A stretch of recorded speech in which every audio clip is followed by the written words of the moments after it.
Hey guys, Outdoor Prepper, welcome back to the channel. If you're watching this, it might be cold out. I'll tell you, where I'm located, it is absolutely freezing. It is about 22 degrees. The winds are gusting at about 45 miles an hour. With the wind chill, we're in the low teens. So low single digits. So it is really, really cold outside.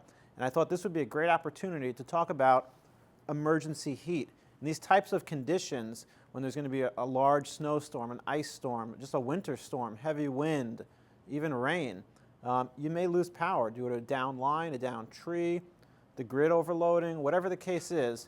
You need to be able to heat your home in an emergency where you may not have power. So what I've got here on the counter is a couple of items that I want to talk about, and let's just start here on the left side. This is a portable electric space heater. So you might say, well, if we have no power, how am I going to use this portable electric space heater? Well, you can run this off of a generator. This is a multiple speed space heater. It's got low, medium, high, fan only, but this device takes 1,500 watts of power. So yes, you can plug this into a generator, a portable generator, a 2,500 watt, a 5,000 watt, or even higher. But I'm going to tell you why I think the Mr. Heater Buddy portable propane heater might actually be better. So let's just start. I'm going to talk about these items, and then we're going to pull the camera in closer, and we're going to fire up the Mr. Heater Buddy, and we're going to do a demonstration, and I'm going to explain why I think that's the better device.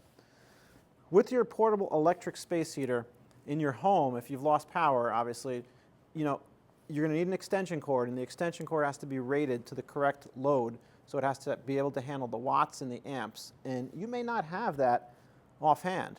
And if you do, you're probably talking 50, 100-foot extension cord, because you need the generator a safe distance from your house. So with that being said, I don't think that portable space heaters are ideal. This will put out heat. You will feel this with your hand in front of it, and it'll warm a small room, but I just don't think this is ideal. I think the propane heater is actually much more ideal. It doesn't have a fan like the electric one does, but this is a radiant heat. It's got a pilot. You're going to light it. The ceramic behind there is going to glow red hot. And this is really going to heat a room. And you can take this, it's got a safety device, so if it falls over, it turns off. But you can take this and put it in another room, heat that room up. And it's, in my opinion, I think that's a little better than the electric heater. And again, you may not even have a generator, so this might just be totally out of the equation. And so what are you going to do? If it's absolutely freezing cold and your family has no electricity and it's 5 degrees outside with a 40-mile-per-hour wind, what are you going to do? You need a solution. So I think that this Mr. Portable Heater Buddy is actually a better solution. So let's just move the electric heater out of the picture for a moment. Let me just talk about Mr. Portable Heater Buddy here, and then we're going to hook it up and actually turn it on, and I'll show you. So this, as you can tell from the box, it can produce 4,000 or 9,000 BTU of heat, and that is on low or high. This takes these portable 1-pound propane cylinders, which you can find at Walmart, Lowe's, Home Depot, any camping supply store. These are readily available. They're not very expensive. The fuel is pretty much good indefinitely. On this portable tank, this 1-pound tank, you can run for about 5.5 hours on low, and you can do about 2.5 hours on high. The good thing about Mr. Portable Heater Buddy is you can also hook this up to a larger barbecue propane tank. They do sell an adapter that will screw in right here where the portable 1-pound tanks go, and you can adapt this to run off of a barbecue tank, and you're going to get a significantly longer runtime. So let me do this. I want to talk more about this, but I want to pull the camera closer so we can actually look at it up close. I'll show you how it works. And then I want to talk about this device right here. This is made by Top Test, and this is a portable carbon monoxide detector. And I think something like this is really invaluable, especially when you're using a portable propane heater, a portable gasoline generator, propane generator. This is something you guys may want to purchase as well. I'm going to put a link to this in the description. So let's just bring the camera. Okay, so I've pulled the camera in just a little bit closer here, and I hope you guys can get a decent view of this. What I want to do right now is I just want to take this meter out of the box. I like to store things in the box sometimes because it's a little bit easier to know where everything is, the meter, the paperwork, in case I have any questions or forget anything in terms of the operation. But what this meter is this is a portable carbon monoxide meter. And it's made by a company called Top Test. I bought it online because like everyone else, I have obviously a carbon monoxide detector in the house. But that's only going to trigger if the carbon monoxide in the house as a whole, or where the detector is, really builds up. I want to be able to walk around in different rooms, kind of where the door seals are, where the window seals are, especially if I'm using a generator outside. I may want to go up to the eaves. I may want to go check the garage if the generator is running in a garage with an open door. And I really want to just get a better idea of the carbon monoxide level and make sure that it's extremely low. So with this meter, and I just powered it on, by the way, by holding the power button until it booted up. And let me just pull it a little closer. So sensor is warming up. And basically, that's all you have to do. The meter is on now. And right up here is where it detects. It's going to alarm audible, visual on the screen, and the lights are going to flash. And you'll feel a slight vibration. So this is really a good meter. It's also got a flashlight, which I don't think I'm going to use that feature ever. But it does have one. I think you got to hold it. I'm sorry, one click. I don't plan on using the flashlight, to be honest, but it does have it if it's nighttime. So let me just zoom in a little bit more. And so that's it. The meter's ready. Now I can walk around in different areas of my house if this is running and just kind of get a quick read of any levels. I can go to the windows, to the doors, to any eaves, to the garage, to the basement. Guys, this is a really valuable tool to have. And it recharges with any USB Type-C cable. So it's super convenient. Got a built-in rechargeable battery. There's a manual that comes with this, and there's a lot of different functionality. But look, the basic, gist here is turn the meter on, walk around, try to inspect to see if you get any carbon monoxide. And when we fire up Mr. Heater Buddy, I'm going to take the meter back out, and we'll check again. Let me just turn this off, and then let's get back to the Heater Buddy. All right, so the meter is off. So, Mr. Heater Buddy, why do I think this is the best bet? Well, look, I've taken this thing camping, guys, and let me tell you, I put this in a fairly large tent, and it was pretty cold when we were camping. It was down into the 30s at night. I put it in the tent. I kept it away from anything flammable because this does glow red hot. I mean, there is a pilot, there is an open flame, because you are using propane, but this is kind of a radiant ceramic heater. But to my original point, I put this in the tent, and within 10 minutes, I am not even exaggerating, the tent was scorching hot. I mean, I was so hot, I had to turn this off. And I left it off for probably a good hour. I mean, that tent got hot, and it retained the heat. And then after about an hour, it eventually got a little cool again, because, again, a tent is really nothing. It's just not much more than a glorified, T-shirt. And eventually it got cold, and so I turned Mr. Heater Buddy on again, and that tent warmed right up. So the reason I say that is if you're using this in your house, let's say you put this in the basement for an hour because you want to warm the basement up so your pipes don't freeze, this will do a great job. Then you can bring it upstairs, put it on in your living room, in a bedroom, leave it on for an hour so it really warms up the room, and then turn it off. Guys, this also has a low oxygen shutoff. So if you're using this and the oxygen level in the room becomes too low because it is a flame, this will turn off. It has a tip over feature where it will turn off if it falls over. And propane by its nature definitely produces carbon monoxide, but much less than gasoline. So what I would suggest when you're using this, use it in an open space. Like, don't put it in, I don't know, a closet and stand in the closet and turn this thing on, because yeah, that might use up all the oxygen. Use it in a larger room. Use it in a basement, your kitchen, living room, a bedroom. And maybe keep a window cracked just a little bit, just to be safe. Have a carbon monoxide detector, that's really important. And have a meter, have a carbon monoxide meter as well, that you can walk around and check the readings. Make sure everything's okay. I'll tell you though, these are very safe devices when used properly. Let's just take a look at the controls here. I hope you can see that. It's pretty easy to use. It's in the off position. We're going to turn it to the pilot, and it's basically going to spark, and then we're going to turn it to low and then to high. And then it even says push knob to light pilot. After lit, hold for 30 seconds, release and turn to desired setting. So let's put the propane in. Let me just make sure you guys can see this on camera. Just walk around this side. And guys, this is really easy. We're just going to use a 1-pound propane bottle. I'm going to take the bottle, screw it in, And what I really like is you can store a lot of these bottles, you know, in your garage, in your shed outside. And don't keep them in the house because you never know, the propane bottle leaks over time. But obviously, if you're using this, that's a different story. But this is great to have. I keep this in the garage. Like I said, I take it camping. I use this a few times a year.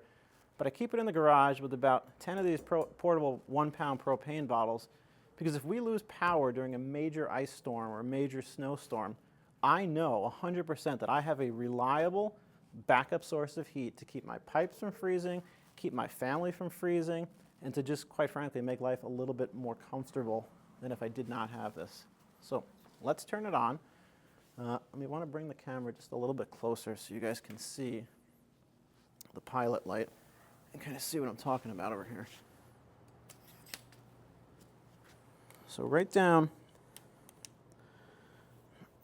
here where it says caution hot, there's a little igniter here, and I can just, I can't easily do it. I don't know if the camera, I think the camera is picking that up. But that is how you kind of just can ignite this. So what I'm going to do right now, I'm going to push the knob to ignite the pilot. After it's lit, hold it for 30 seconds.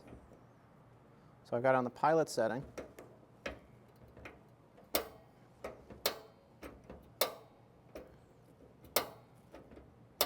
And it does sometimes take a little bit to ignite, I'll tell you that for sure. You can also use a match if you need to. All right, so I lit the pilot. I'm still holding the knob down right now because it says to hold for 30 seconds. And the reason that you're doing that, you want to get the gas flowing, you want to get the ceramic to start to heat up a little bit. And as soon as I feel like things are warming up a little bit, I'm going to turn the knob. And just to show you, I am pressing down on it still in the pilot location. And it does take a little bit to get this started. Even when I was camping, it took a little bit, and all the other subsequent times that I've used this. All right, let's slowly turn this. All right, I've let go of the knob. Now I'm going to turn this to low.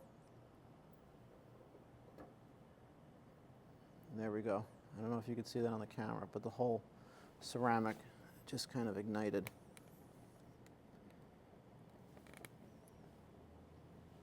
Just going to back the camera up.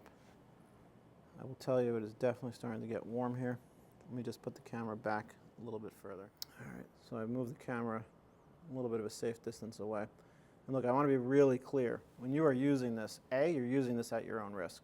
Don't go in your house and put this on your living room couch and put the drapes over it and put clothing over it to warm your clothing. You will completely burn your house down and kill everyone in your home. Don't do that. Put this in a safe location where there's no animals, there's no kids, any types of pets near this, where it's not going to tip over, where a breeze isn't going to blow in and knock it over or blow something in front of it. Put it on a floor. If you want to put it on a kitchen table, again, away from everything, and monitor it. Monitor this with your eyes, listen to it, make sure everything is working operationally okay. Have your carbon monoxide detector in your home, have your portable meter where you're going to go around and check things. Take caution. But if you're in an emergency and you've got no power and it's 0 degrees out or it's an ice storm, you could die. So you need to have some portable source of heat. So what I want to do right now is I want to just turn the lights off. I'm in a fairly large garage right now. So let me turn the lights off so you can see exactly what's going on here. And you can see the radiant heat, hopefully, on the camera. All right, I'm walking back. Like I said, I just turned the lights off. This is on low, and let me just pull the camera out a little bit. Guys, I am standing probably 4 feet away. I could feel the heat coming off of this. I put my hand here, I could definitely feel it. Look, if your house is freezing cold, it's 5 degrees in your house, yeah, it's not going to heat up as if you had steam heat or forced air or a heat pump, but this will keep your pipes from freezing. This will keep your family from freezing to death. This will provide you a certain level of comfort, and it really could be the difference between surviving the storm and not. So let's turn the meter back on. And you got to hold the power button as it's booting up. I'm just going to pull it in a little bit closer so you can hopefully see on the screen what's going on here. It's running through all its self-checks.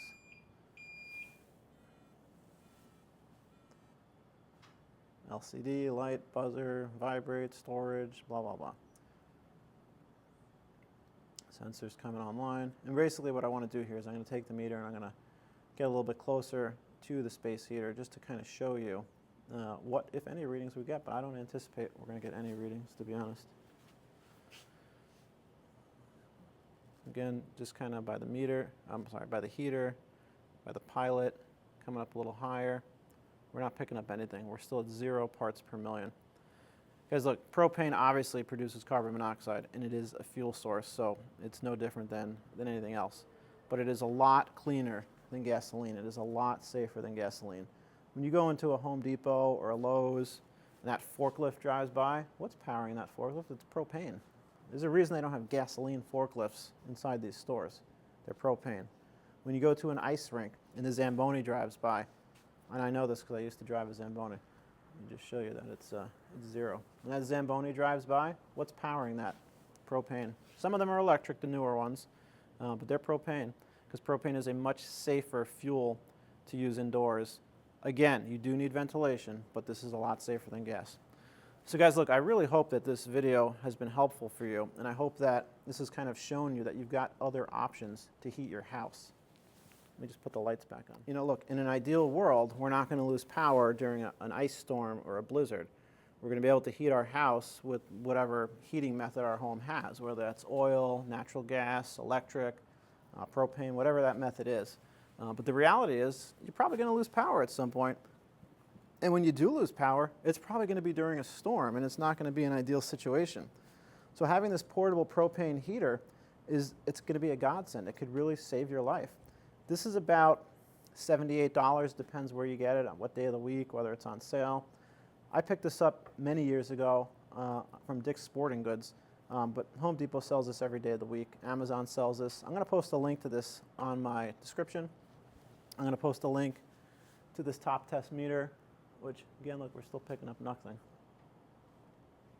So this is what you want. You want to be able to walk around your house with this meter and check around, make sure everything is stable and that you got no readings.